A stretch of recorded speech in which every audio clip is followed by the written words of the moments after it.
उसने दोनों को ख़त्म कर दिया है। तो उसके बाद जो है वो वहाँ से फ़रार हो जाता है, और फ़रार होने के बाद वो वहाँ से उसको कोई पता नहीं चलता है। जी हाँ दोस्तों, राधे राधे, आदाब, सत श्री अकाल, नमस्कार।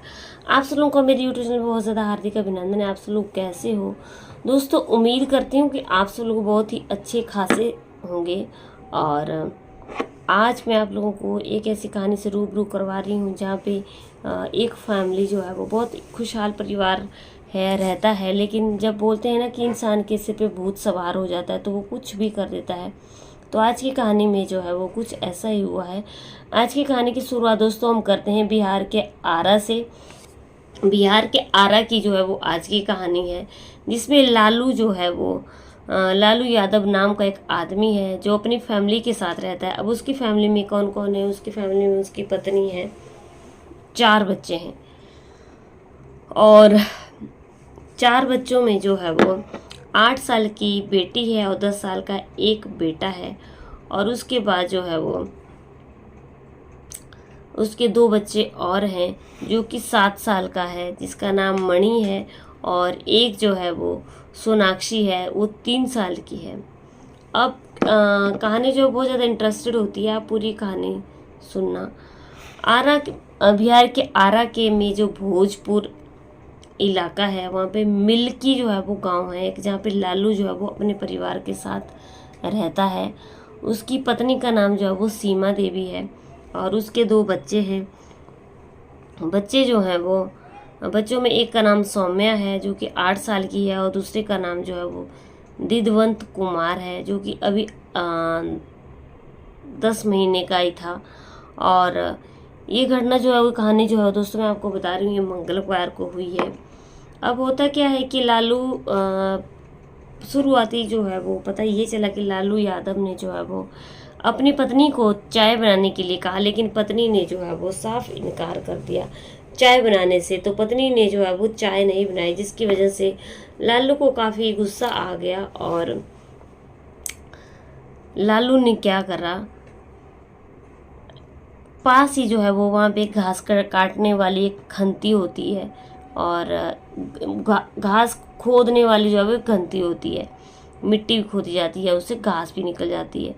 तो उसने उठाई और एकदम अपने पत्नी के सिर के ऊपर ताबड़तोड़ बाहर करने लगा, जिससे उसकी पत्नी जो है वो वहीं पे ढेर हो गई। अब क्या होता है कि उसको पता चल जाता है कि अब उसकी पत्नी जो है वो बोल नहीं पा रही है, कुछ हिलजुल नहीं रही है। तो वहाँ पे जो 2 बच्चे थे उन्होंने उसको ये सब कुछ करते हुए देख लिया। उसने क्या किया कि उसके बाद बच्चों की बारी आई, क्योंकि उसके सिर के ऊपर जो है वो एकदम खून सवार हुआ था। तो पहले उसने अपनी बेटी के ऊपर एकदम वार कर दिया, और फिर जो अपने 10 महीने का बच्चा था उसके ऊपर जो है वो उसने ताबड़तोड़ वार करना जो है वो शुरू कर दिया। अब जैसे उसने ताबड़तोड़ वार करना शुरू कर दिया, अब बच्चे तो छोटे छोटे थे और उनको वो भी बच्चे भी वहीं पे ढेर हो गए। और इसके बाद उसने अपने ससुराल में फ़ोन किया और इस घटना की जो है वो पूरी अपने ससुराल में जानकारी दी कि उसने ऐसा ऐसा कर दिया है। इसके जो है वो 4 बच्चे थे। बता दो दोस्तों कि उसके 2 बच्चे जो हैं वो उनमें एक मणि जो कि 7 साल का था, और दूसरी बेटी जो है वो सोनाक्षी इसका नाम है, वो 3 साल की थी। वो 2 दिन पहले ही जो है वो अपनी बुआ के घर चली गई थी, और इस वजह से जो है वो उसकी जान बच गई, क्योंकि वो अपने घर में थी। अगर वो वहाँ पे होती तो ये 2 बच्चे भी जो है ये दुनिया छोड़ करके चले जा चुके होते, क्योंकि उसके सिर पे कितना भूत सवार था कि उसको ये भी नहीं दिखाई दिया कि उसके नन्हे नन्हे बच्चे हैं। माँ के साथ जो है उसने अपने दोनों बालकों को भी जो है वो वहीं पे ख़त्म कर डाला। अब हुआ क्या कि इसके बाद जब उसने ये सारी वारदात को अंजाम दे दिया तो वो वहाँ से एकदम मौके से जो है वो फरार हो गया। और फरार होने के बाद जो है वो कुछ देर के बाद इस घटना का जो है वो सब लोगों को पता चल गया कि उसने ऐसा ऐसा किया है। इसे घटना से जो पूरे गांव में, जो इस कहानी से जो है पूरे गांव में एकदम हड़कंप सा मच गया। अब गांव वाले ये सोचने लगते हैं कि ऐसा कैसे हुआ होगा और ऐसा कैसे हो सकता है, क्योंकि एक दूसरे से बातें पता चलने लगती हैं। तो उन्होंने क्या किया कि वो पुलिस को जो है वो इन्फॉर्म किया, पुलिस को कॉल किया, फ़ोन किया। पुलिस मौके पर जो है वो एकदम पहुंच जाती है। अब जब पुलिस पहुंच जाती है तो जितने भी वहाँ पे जो डेड बॉडी थी उनको उठाया जाता है, पोस्टमार्टम के लिए जो है वो उनको भेज दिया जाता है। और फिर उसके बाद क्या होता है, जो उसी वक्त के जो वहाँ पे सबूत थे सारों को इकट्ठा किया जाता है। एफएसएल की टीम को बुलाया जाता है। एफएसएल की टीम आती है और सारी वहाँ पे जांच करती है और सारे एफएसएल की टीम जो है वो पूरे सबूत जो है वो इकट्ठा करती है। और बाद में पुलिस ने जो है वो जो आरोपी होता है लालू यादव, उसको जो है वो गिरफ्तार जो है वो कर लेती है, अरेस्ट कर लेती है। एसपी प्रमोद कुमार के मुताबिक जो है वो मंगलवार को ये घटना घटी, जो कि अजीमाबाद थाना के अंतर्गत ही जो है वो मिल्की गांव आता है, जहां से उनको जो है वो ये सूचना प्राप्त हुई थी कि इस गांव में जो है वो एक पति ने जो है वो अपने बच्चों को ख़त्म कर दिया और अपनी पत्नी को भी ख़त्म कर दिया है। तो बाद में पुलिस जो है वो वहाँ पे पहुँच जाती है और पुलिस जब वहाँ पे पहुँच जाती है तो आरोपी एकदम फरार हो चुका होता है। और अब जो है वो जब पुलिस को ये सारी चीज़ें पता चल जाती हैं तो पुलिस जो है वो उसकी लोकेशन को ट्रैक करती है और उसको एकदम अरेस्ट कर लेती है। बाद में पता चलता है कि जो आरोपी है लालू यादव वो मानसिक रूप से विक्षिप्त है और अभी मामले की जो पुलिस जांच कर रही है। अगर दोस्तों ये 2 बच्चे भी उस वक्त वहीं पे होते तो ये 2 बच्चे जो हैं वो ये दुनिया छोड़ करके जा चुके होते और अगर होता वहाँ पे तो सिर्फ लालू होता और ये 2 बच्चे बेचारे बच गए।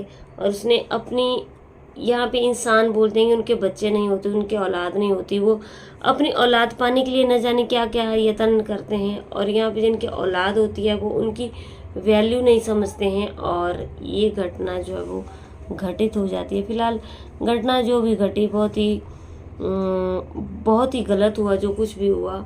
और जो उनकी पत्नी है सीमा देवी और जो उनके बच्चे हैं वो तो ये दुनिया छोड़ करके चले ही गए हैं।